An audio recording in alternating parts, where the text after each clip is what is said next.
This video is all about how to create a planning sheet.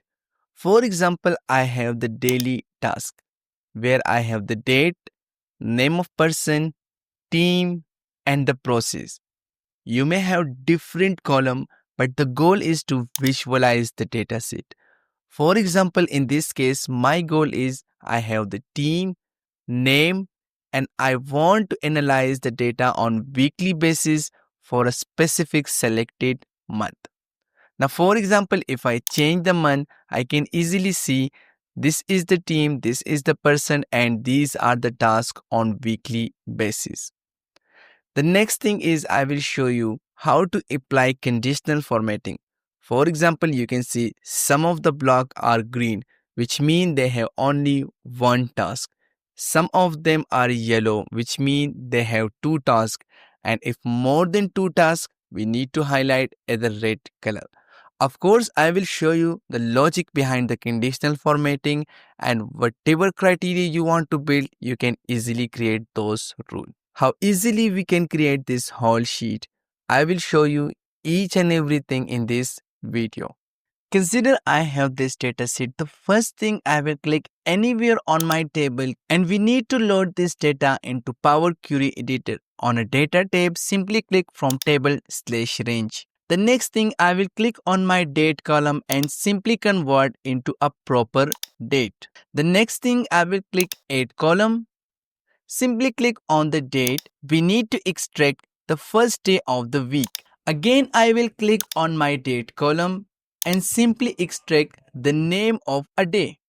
Now, in this case, you can see we extract the full name of a day. I will simply select the entire column. Click on transform, extract.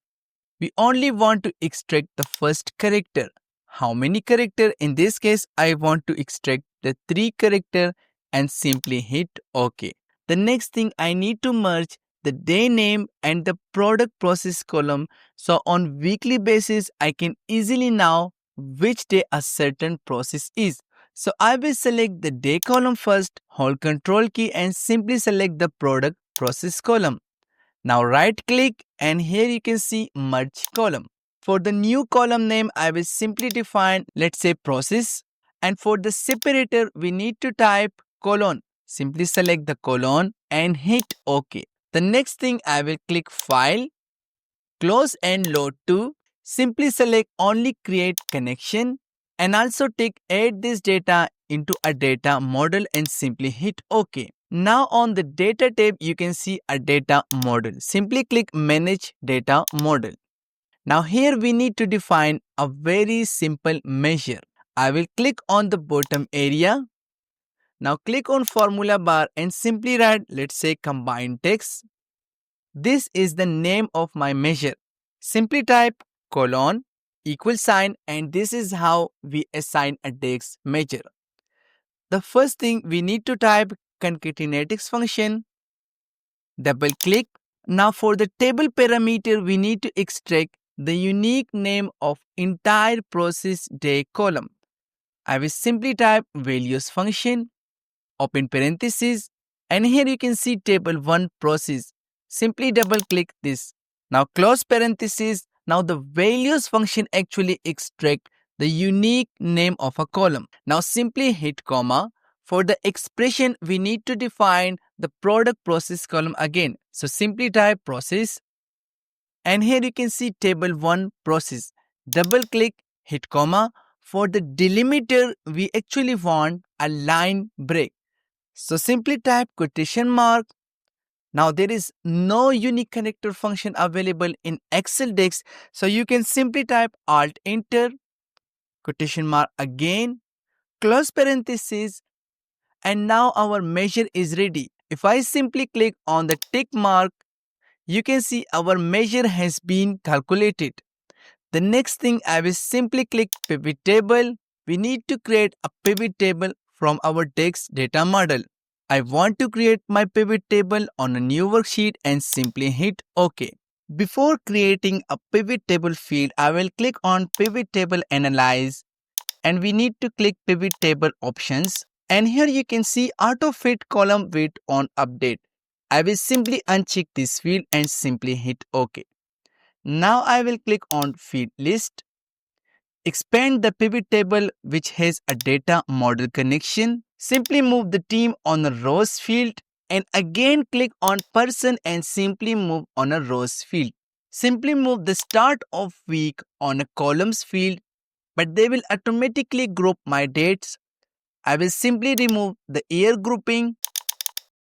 For now, now if I scroll a little bit more, I can see my DAX measure.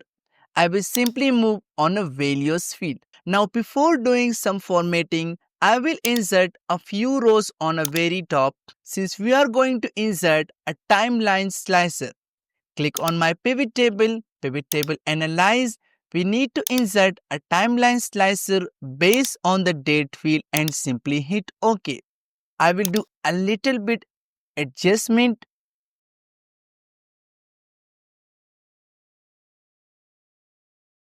Now if I select any of the month, I can perfectly see a selected week summary. Now the only thing is we need to apply conditional formatting. Before applying, if I click on let's say E3 cell, simply type len function, open parenthesis.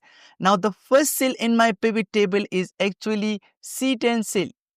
So if I manually type C10, close parenthesis, now this function will actually count how many characters I have, and the only goal is we need to count the total number of colon. So if I subtract this function, again we need to type len function, open parenthesis, but this time we need to type substitute function as well. Now for the text we need to type C10 as a reference, hit comma. For the old text, in this case we need to define colon, hit comma, and for the new text we need to type a null value close parenthesis for substitute function and now close parenthesis for len function, hit enter, and this is how we get a count of total colon. So if this equal to 1, we want a green color. If this is 2, we have another color, and if this is more than 2, we need to assign a red color. Now to apply conditional formatting, I will simply copy this entire formula, hit Ctrl C. We don't need to select the entire pivot table. I will select the first cell on my pivot table, conditional formatting, new rule, use formula to determine which cell to format. Now in this case, apply rule to click all cells showing combined text value. Click on formula bar and simply hit Ctrl V to paste your function. Now if this function value equal to 1, click on format. In this case, I will assign a light green color. Click on borders. We need to select the dark green color. And now simply hit OK, and this is how our first conditional formatting. Now if I change the month, everything is totally dynamic. Again, I will click on conditional formatting, manage rule. Click on the first rule, duplicate this rule, edit rule. In this case, if the value equal to 2, click on format. For the fill color, we need to assign this light yellow color. For the borders, we need to assign a dark yellow color. Simply hit OK and apply this condition. Now for the third condition, again we need to duplicate any of the rule, edit rule. Instead of 2, we need to type greater than 2. Click on format. Fill color, in this case I will assign this red color. For the font color, we need to assign a white font color and simply hit OK, and now hit OK to close this window. We don't need this conditional formatting rule. I will click on view and off the grid line. I hope you enjoyed this video and learned something useful. If you like the video, please subscribe my channel for more video. If you have anything else in mind, just write me a comment. Thank you so much.